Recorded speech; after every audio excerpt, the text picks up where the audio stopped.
Hello students, welcome back to एमर्स classes. I hope आप सब बढ़िया होंगे, अच्छे से होंगे, ठीक से होंगे।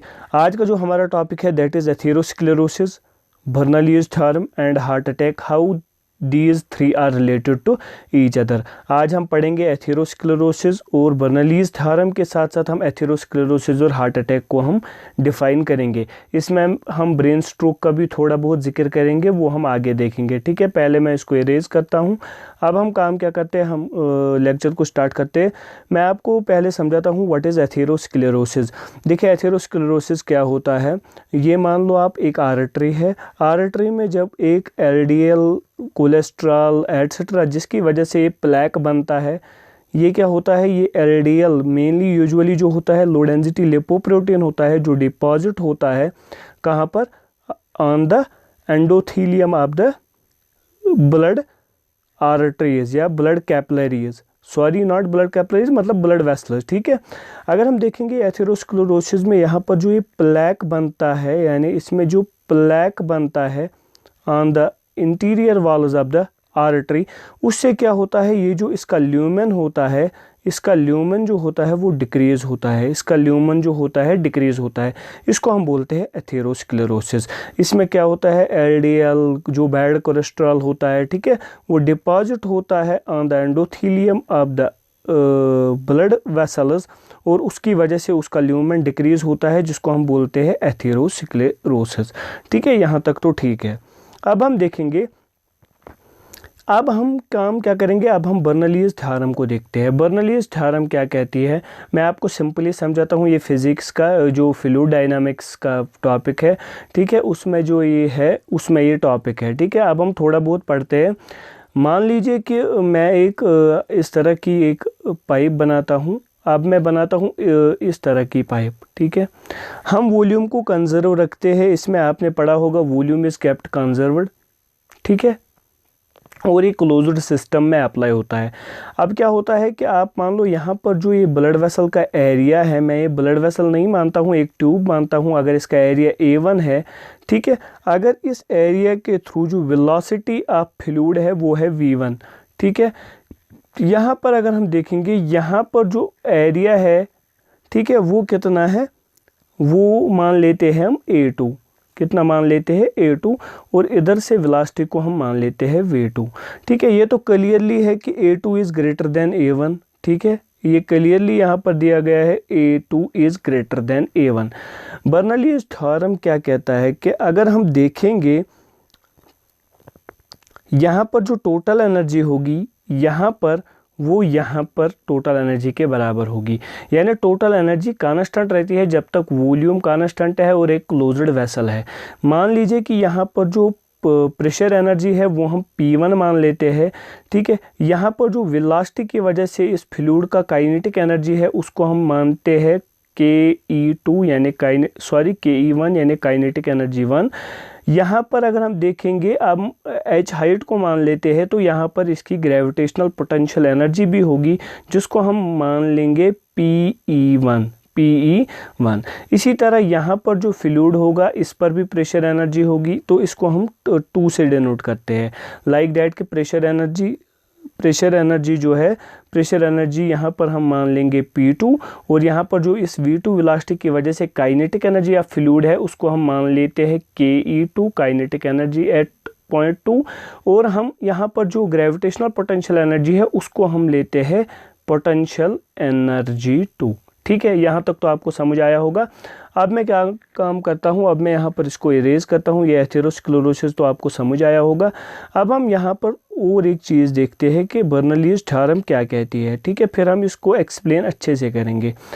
बर्नौलीज़ थ्योरम कहती है कि जो यहाँ पर इस पॉइंट पर टोटल एनर्जी होगी वो बराबर होगी इस पॉइंट के टोटल एनर्जी के बराबर। यानी अगर हम इस पॉइंट के यानी फर्स्ट पॉइंट पर pressure energy plus kinetic energy plus potential energy को मिलाएंगे तो वो इस पॉइंट पर के टोटल एनर्जीज के बराबर होगा, यानी P2 plus PE2 plus KE2।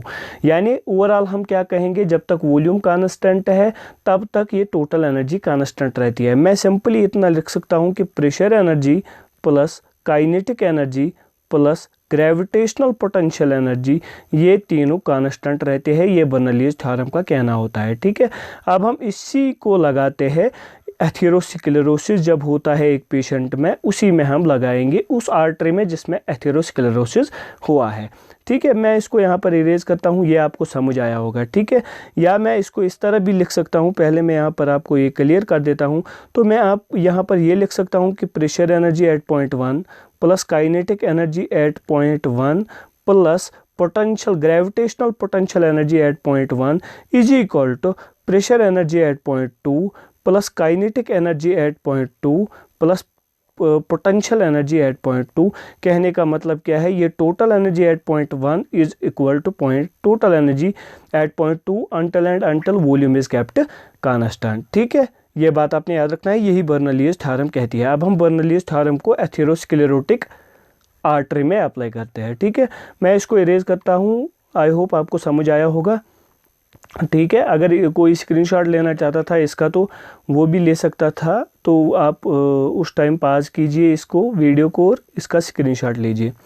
अब हम आगे देखते हैं। अब हम एथेरोस्क्लेरोटिक वेन को लेते हैं और वहाँ पर बर्नौलीज थ्योरम को अप्लाई करते हैं और फिर देखते हैं हम हार्ट अटैक का क्या किस्सा होता है in atherosclerotic vein by the help of Bernoulli's theorem. आप मान लो कि ये एक आर्टरी है। ठीक है, मैं आर्टरी को कंसिडर करता हूँ। ठीक है, अब हम देखते हैं यहाँ पर इसकी एथेरोस्क्लेरोसिस हुई है। ठीक है, यहाँ पर बनाते हैं हम एथेरोस्क्लेरोसिस इस रीजन पे। ठीक है, यानी प्लेक को हम रखते हैं, ये मान लो प्लेक, इसकी वजह से ल्यूमन क्या हुआ है, ल्यूमन डिक्रीज हुआ है। अब हम दो पॉइंट्स को यहाँ पर कंसिडर करते हैं अकॉर्डिंग टू बर्नौलीज थ्योरम। यहाँ पर हम एक पॉइंट को लेते हैं और यहाँ पर हम एक पॉइंट को लेते हैं। यहाँ पर हम पॉइंट 1 को लेते हैं, यहाँ पर हम पॉइंट 2 को लेते हैं, और इसी तरह यहाँ पर हम एरिया को लेते हैं A1 इस पॉइंट पर, और यहाँ पर हम वेलोसिटी या ब्लड लेते हैं V1। इसी तरह यहाँ पर हम जो एरिया लेते हैं, आप मान लो ये एरिया, ठीक है, मैं इसको यहाँ तक करूँगा बराबर। ठीक है, ये तो एरिया यहाँ पर कम होगा, तो यहाँ पर जो एरिया है वो मान लो आप A2 है, और यहाँ पर जो वेलोसिटी ऑफ ब्लड है वो है V2। ठीक है, ये हमने मान लिया। तो हम कंसिडर करते हैं कि अगर हम देखेंगे ये जो आर्टरी है, आर्टरी का ये जो पॉइंट 1 है और पॉइंट 2 है, ये एट द सेम लेवल है, यानी ये स्ट्रेट आर्टरी हम कंसिडर करेंगे। उससे क्या होगा, H सेम रहेगा दोनों पॉइंट्स के लिए। हाइट जो है विद रेफरेंस ये सेम रहेगी, क्योंकि ये स्ट्रेट आर्टरी हम कंसिडर कर रहे हैं। उसमें क्या होता है, हाइट हम सेम लेंगे। ठीक है, उससे क्या होता है, मैं अब यहाँ पर बर्नौलीज थ्योरम को लगाता हूँ। ठीक है, मैं क्या लिखूँगा अकॉर्डिंग टू बर्नौलीज थ्योरम, यहाँ पर जो प्रेशर एनर्जी होगी at point 1, pressure energy that will be P1। ठीक है, प्लस काइनेटिक एनर्जी होगी ड्यू टू वेलोसिटी V1, वो होगी 1/2 ऑफ रो V1 स्क्वायर। ठीक है, इस पॉइंट पर अगर हम देखेंगे ग्रेविटेशनल पोटेंशियल एनर्जी जो होगी वो होगी rho g h is equal to, ये बराबर कहाँ होगा, इधर के टोटल एनर्जी के बराबर, इस पॉइंट 2 के टोटल एनर्जी के बराबर। अब हम लिखेंगे यहाँ पर इज इक्वल टू P2 यानी प्रेशर एनर्जी एट पॉइंट 2। ठीक है, प्लस टोटल यानी kinetic energy of blood at point 2 due to velocity V2 that will be 1/2 of rho V2 square plus rho GH। मैं H को same ले रहा हूँ क्योंकि ये सेम लेवल पर मैं पॉइंट्स को कंसिडर कर रहा हूँ आर्टरी में जो यूजुअली होती है। ठीक है, अगर हम देखेंगे, अगर रो GH यहाँ पर भी है, देखिए यहाँ पर भी ब्लड फ्लो हो रहा है, तो उसका रो होगा ब्लड का, यहाँ पर भी उसकी विस्कोसिटी जो होती है, डेंसिटी जो होती है वो रो यहाँ पर भी होगी, यानी रो भी कांस्टेंट, जी भी कांस्टेंट, H भी यहाँ पर भी, तो ये दोनों साइड से कैंसिल मैं करूँगा। ठीक है, आई होप आपको यहाँ तक समझ आया होगा। अब हम क्या करते हैं, अब हम खेल खेलते हैं। किस तरह का खेल खेलते हैं, यहाँ पर क्या बचा, अब P1 प्लस 1/2 ऑफ रो हो V1 square is equal to P2 plus 1/2 of rho V2 square. ठीक है, ये अब यहाँ पर इक्वेशन बन गई आफ्टर दैट कि ग्रेविटेशनल पोटेंशियल एनर्जी को हमने नेग्लेक्ट किया ड्यू टू सेम H। ठीक है, अब हम देखते हैं क्या होता है। इक्वेशन ऑफ कंटिन्यूटी भी आपने पढ़ी होगी, ठीक है। इक्वेशन ऑफ कंटिन्यूटी को मैं अब इधर लिखता हूँ, यहाँ पर मैं इधर लिखता हूँ पहले एच को हमने सेम मान लिया क्योंकि ये सेम लेवल पर दोनों पॉइंट्स है विद रेस्पेक्ट टू रेफरेंस। अब हम क्या करेंगे, मैं इधर इसको इरेज करता हूँ। तो इक्वेशन ऑफ कंटिन्यूटी पी यहाँ पर अप्लाई होगी। इक्वेशन ऑफ कंटिन्यूटी क्या कहती है कि यहाँ पर जो वेलोसिटी और एरिया का प्रोडक्ट होगा वो इस पॉइंट पर वेलोसिटी और एरिया के प्रोडक्ट के बराबर होगा, यानी A1 V1 is equal to A2 V2, ठीक है। ये है इक्वेशन ऑफ कंटिन्यूटी जो आपने वहीं पर पढ़ा होगा फ्लूइड मैकेनिक्स में। अब हम यहाँ पर क्या काम करते हैं, मान लीजिए कि देखिए ये तो क्लियरली है कि A1 is greater than A2, ये तो दिख रहा है due to atherosclerosis A1 is greater than A2। देखिए जब A1 ज़्यादा है, जब A1 ज़्यादा है यानी A1 इधर ज़्यादा है तो V1 क्या होगा, कम, क्योंकि ये कांस्टेंट होता है। अब मैं इसी तरह इसको इक्वेट कर रहा हूँ, ठीक है। ये इस तरह होता है A V is equal to constant, यानी A1 V1 is equal to constant. ये है इक्वेशन ऑफ कंटिन्यूटी। यानी इससे क्या होता है, अगर एरिया ज़्यादा है तो वेलोसिटी क्या होगी, कम। इसका मतलब ये V1 जो होगी V1 कम होगी, ठीक है, V2 ज़्यादा होगी। ये हमें इक्वेशन ऑफ कंटिन्यूटी से पता चला, ठीक है। इसी तरह हम यहाँ पर भी लगा सकते हैं कि अगर यहाँ पर A2 कम है तो V2 क्या होगा, ज़्यादा। तो इसका मतलब है यहाँ पर वेलोसिटी क्या होगी, ज़्यादा। कहाँ पर वेलोसिटी ज़्यादा होगी, यहाँ पर। आप मुझे बताइए, इसको ख्याल में रखना है, V2 is greater then V1। तो यहाँ पर बर्नौलीज़ थ्योरम पर अब हम आ जाते हैं। बर्नौलीज़ इक्वेशन जो हमने ऑब्टेन की, V2 ज़्यादा है, यानी V2 ज़्यादा है तो means kinetic energy at point 2 is ज़्यादा, तो प्रेशर एनर्जी वहाँ पर क्या होगी, कम। P2 कम होगा, वेरी वेरी वेरी इंपॉर्टेंट। इसी तरह अगर हम देखेंगे V1 क्या है, V1 कम है, यानी V1 कम है तो kinetic energy at point 1 will be less, तो प्रेशर एनर्जी क्या होगी, ज़्यादा। इसका मतलब इस पॉइंट1 पर प्रेशर एनर्जी ज़्यादा होगी और पॉइंट 2 पर प्रेशर एनर्जी कम होगी। तो मैं यहाँ पर लिख सकता हूँ कि P1 is greater then P2, ठीक है। P2 पर अब आते हैं, P2 पर कहाँ पर हम आते हैं, P2 पर। P2 क्या है, कम।